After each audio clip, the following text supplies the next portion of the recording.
Hallelujah, Hallelujah.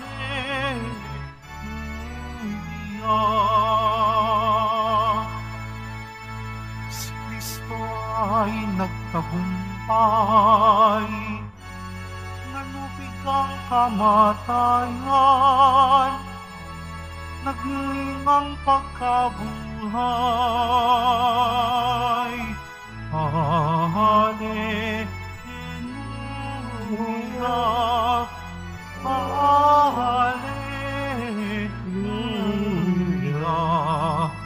Hallelujah, Hallelujah.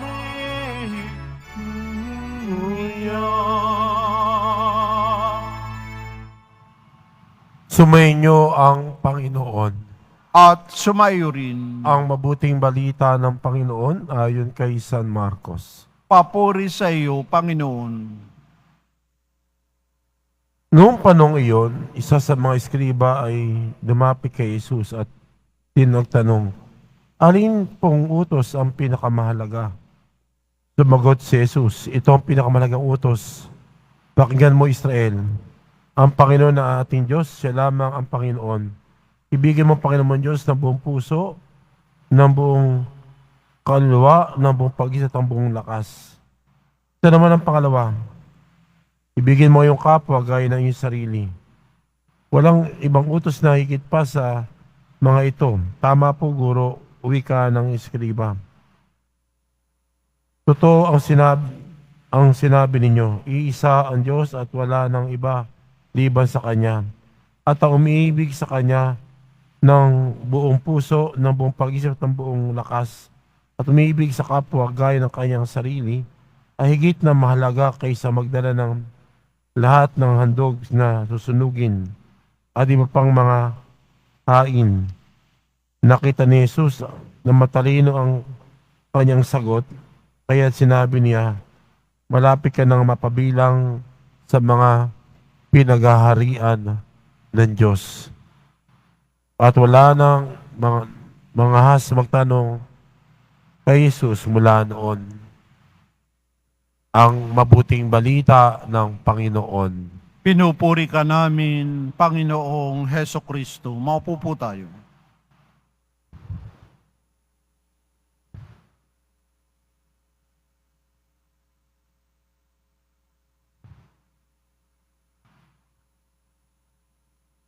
Isang mapagpalang araw po sa inyong lahat. Purihin po natin ang ating pong Isus Nazareno. Nasa wibis tayo ng ikasyam na linggo ng karaniwang panahon at ng pangalawang taon ng ating pagdiriwang. Ang ating pong paksa ay tungkol sa pag-ibig.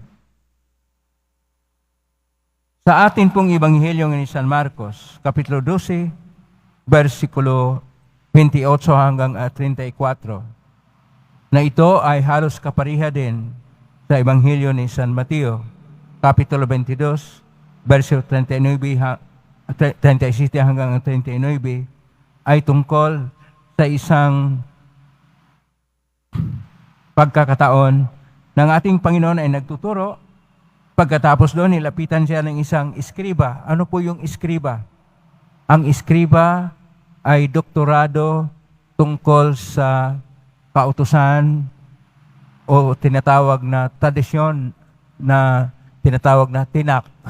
Torah, Nabiim at Ketubim. Torah tungkol sa tradisyon ng mga kautusan, Nabiim, tradisyon ng mga pagtuturo ng mga propita, at Ketubim, mga kaalaman at mga awitin at iba pang mga turo na tradisyon sa mga Hudyo.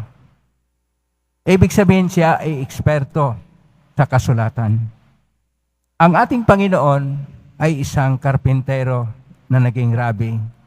Ay kanya pang tinanong, alin pong utos ang pinakamahalaga?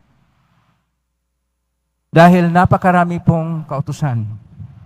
At kung tingnan natin sa aklat ng Exodus Kapitulo 20 at aklat ng Deuteronomio Kapitulo 5, mayroong nakasaad na 10 utos. Ang kanya lang pong tinatanong, anong pinakamahalaga sa kanila? Kaya sinagot siya ng Panginoon at ang sagot ng ating Panginoon ay mula sa 2 teksto. Ang unang teksto ay mula sa teksto ng aklat ng Deuteronomio Kapitulo 6, verso 4 hanggang 5 na sinasabi ng ating Panginoon na pakinggan mo Israel, ang Panginoon na iyong Diyos, siya lamang ang Panginoon. Ibigin ang Panginoon mong Diyos ng buong puso, ng buong kaluluwa, at ng buong pag-isip. Ito ay tinatawag sa mga Hudyo na Shema. At ang Shema, napakabanal para sa mga Hudyo, na sinusulat po nila yan sa kahit anong material, at yun ay inilagay nila sa isang kahon na maliit at inibigkis ng kanilang kamay o sa kanilang noo dahil napakabanal. At ito ay inulit-ulit nila araw-araw. Itong ang Diyos na iisa at ibigin ang Diyos ng buong puso, ng buong kaluluwa at ng buong lakas. Hanggang doon lang, kaya dinagdagan ng ating Panginoon ng pangalawa na kautusan na kung minsan na-focus lang ang mga tao sa pag-ibig sa Diyos. Kaya kanya pong kinuha ang sa teksto na aklat ng Leviticus, Kapitulo 19, versikulo 18, at sinasabi niya, ang pangalawa ay ibigin mo ang iyong kapwa gaya ng iyong sarili. Itong pagdugtong ng Panginoon ay napakahalaga sapagkat ang ginagamit po dito sa ating ebanghelyo ngayon ni San Marcos, Kapitulo 12,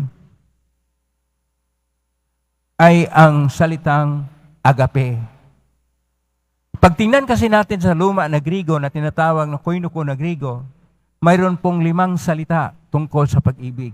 Una, philia, ordinaryo na pagmamahal. Pangalawa, eros, na pagmamahal pero nagnanais ng laman. Pangatlo, sinya, itong mutual understanding, pag-unawaan sa isa't isa. Pang-apat, storge. Storge ay pagmamahal na tinuturing mo ang iyong kapwa na parang kabahagi ng pamilya. At panglima, ito yung mahalaga, panglima, agape. Agape ay isang tunay na pag-ibig, wagas na pag-ibig, at pag-ibig na tinuturing na may kabanalan. Kaya sa Hebreo, isa lang po ang kanilang salita na masabi, ahava, na tungkol sa pag-ibig. Pero mayroon rin silang ibang salita tungkol sa pag-ibig na banal, chesed. Yung chesed, ito yung banal na pag-ibig. Pero ang nakasulat kasi dito sa ating mga pagbasa, dahil sa original po, ang ating mga pagbasa ay sa Griego, kaya gamitin po natin ang agape. Ano ba ang agape bilang mga kautusan? Unang kautusan, pag-ibig sa Diyos ng buong puso, ng buong pag-isip, at ng buong lakas. Ang pag-ibig dapat ay isang tunay na pakikiisa, malalim na ugnayan sa Diyos at ng tao.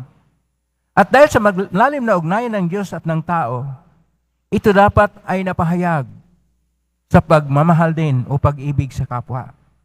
Sapagkat paano naman sabihin na iniibig natin ang Diyos na hindi naman natin nakikita? Ang Diyos na nadama nga natin, pero siya naman ay nabigyan ng anyo sa mga taong kanyang nilikha. Hindi ba sinasabi sa aklat ng Genesis, Kapitulo 1, verso 26, na nilikha ang tao na kawangis at larawan ng Diyos? At isa pa, sa Ebanghelyo ni San Mateo, Kapitulo 25, verso 40, kung anong ginagawa mo sa pinakaaba ko mga kapatid, ay ginagawa niyo sa akin. Ibig sabihin, ang Diyos ay napapahayag sa ating kapwa-tao.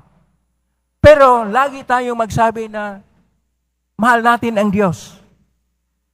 Pero nakalimutan natin na ang pag-ibig sa Diyos ay lalong maging ganap at makongkreto kapag iniibig rin natin ang ating kapwa, gaya ng pag-ibig na ating sarili. Ibig sabihin, minamahal rin natin ang ating sarili at minamahal ang kapwa sa isang pantay na paraan na hindi mababa ang ating sarili, hindi na mababa ang ating kapwa. Ito yung tinatawag na pag-ibig na higit pa sa mga Holocaust o mga tinatawag na mga alay na sinusunog na pambayad sa kasalanan o dili kaya mga hain na binigay sa Panginoong Diyos. Iyon ang sinasabi sa ating Ebanghelyo ni San Marcos, Kapitulo 12. Kaya kapag tayo po ay tumitingin sa ating sarili, una sa lahat, ang ating ugnayan sa Diyos ay ugnayan na may pag-ibig. Pero ayon sa ating unang pagbasa, sa pangalawang sulat ni San Pablo kay Timoteo, Kapitulo 2, verso 8 hanggang 15, dapat maging matapat din tayo sapagkat ang Diyos ay matapat sa kanyang pagmamahal sa atin. At maging matapat tayo kapag buong puso, buong kaluluwa, buong lakas, minamahal natin, iniibig natin ang Diyos na pinapahayag natin sa pag-ibig sa ating kapwa. O kung sino man ang may malaking pag-ibig sa Diyos, ipahayag na palakpakan natin ang Diyos, na mahal natin siya at iniibig natin siya dahil siya'y nagbayad ng hindi madali na pagbayad upang tayo matubos, upang tayo maligtas, upang tayo magmana sa langit, upang tayo maging kabilang sa mga banal. Binayaran niya sa pagpakasakit sa krus. Pero dahil sa kanyang pagbubuo ng dugo, mayroon siyang mahalang puso para sa atin. Yon ang tested sa mga Hebreo at yon ang agape, pag-ibig na tunay, pag-ibig na wagas para sa atin. Ano naman ang ating katapat doon sa pag-ibig ng Diyos? Baka sabihin na natin, I love you, Lord. Pero wala naman tayong tunay na katapat. Kailangan ay pahayag rin natin, una sa lahat, na mayroon tayong dekalidad na panahon para sa Diyos. May dekalidad tayo ng mga alay para sa Diyos. May dekalidad tayo na pagbibigay ng ating mga talento para sa Diyos. Kasi kung minsan tinatago natin, ang lakas natin kayang humihingi. Kung minsan magdebosyon tayo dito, papunta tayo dito, lalakad palahod dito sa Quiapo Church para lang darating yung ganyang mga biyaya o kaloob na hinihingi natin. Ang lakas nating humihingi. Ano ba ang binigay natin sa Diyos na kapalit? Ano ba ang pagpapahayag nating pag-ibig sa Kanya? Tingnan nga natin ang ating mga pamilya. Yun ang konkrito na mga tao, mga kasambahay mo, na dapat ipahayag una sa lahat ang iyong agape, ang iyong pagmamahal. Kaya nga mayroong kaguluhan kuminsan sa pamilya. Dahil hindi na nagkunawaan yung mag-asawa. At ngayon, darating pa, magkaroon pa ng divorce law. Lalong magulo. At ang kuminsan, ang tinitingnan lang ng mga magulang, pagbibigay lang ng pera sa kanilang mga anak o kung ano material na bagay, pinakamagandang cellphone, bibigay sa mga anak, pero ang tunay na dekalidad na panahon para sa kanila upang ipahayag ang pag-ibig ay wala. Kaya magkaroon ng problema ang inyong mga anak. O dili kaya doon sa trabaho mismo, nagtrabaho ka lang para ikay makatanggap ng sweldo. Hindi ka nagtrabaho na may pagmamahal. Sabi ni Santa Teresita del Niño Jesus, anuman kaordinaryo ang iyong ginagawa, kapag ka may pag-ibig, ito ay espesyal na. Dapat ganun din tayo sa ating paglilingkod, sa ating trabaho.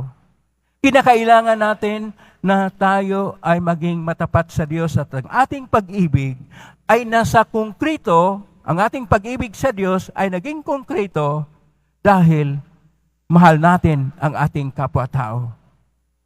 Naway, sa loob ng mga tahanan, maghari nawa ang agape na pag-ibig. At kung hindi kayo nagkaunawaan, magpahayag kayo ng habag, awa, handa kayo mapatawad.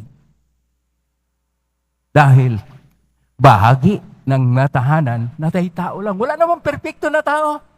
Wala namang perpekto na pamilya. Meron lang tayong perpekto na Diyos na nagmamahal sa atin, naging matapat sa atin, kahit tayo palpak kuminsan, upang ating ipahayag na mamuhay tayo sa agape, sa wagas, tunay at dalisay na pag-ibig. At naway, ito ang siyang laging kumikilig sa ating mga puso. Ang agape na pag-ibig sa Diyos na napahayag natin sa ating pag-ibig sa kapwa-tao. Naway, ang kilig natin ay hindi makatao. Kinikilig tayo sa pag-ibig na banal sa Diyos dahil minahal rin natin ang ating kapwa-tao gaya ng ating sarili. Amen? Purihin natin ang Diyos.